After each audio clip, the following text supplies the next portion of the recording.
Jay, pare. Excuse me. Kumusta na? Okay naman, Michael. Buti naman naisipan mong umattend itong alumni homecoming ninyo. Alam mo, kahit papaano makakatulong to na makapag-reconnect ka sa alaala mo nung nasa med school ka. Buti kinonvince ako ni Moira na dumalo dito. Baka sakaling makatulong daw sa memory ko. I guess so. Anak, ayun na Tito Michael mo. Tito Michael!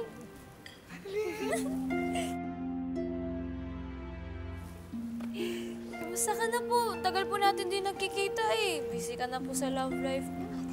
Alam mo, miss na rin kita. Pogi mo po ngayon, ah. Talaga lang. Mas pogi ba sa akin? Hindi na ako kontra doon. Hindi. Pantay po, pantay. Pantay lang? Pantay, pogi. Ayan, okay.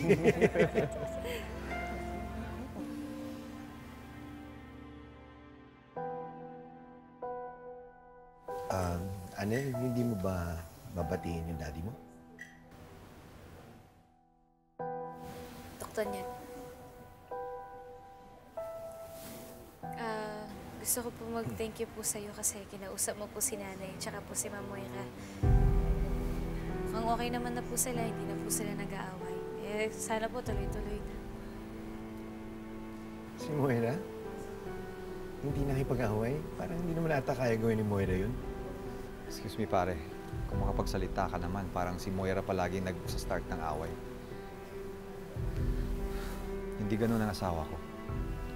Ilang beses na rin siya nabiktima at pinapalagpas lang niya. She's trying to change. At pinapatunayan niya ngayon yun. Kaya please, huwag kang magsalita ng ganun sa asawa ko.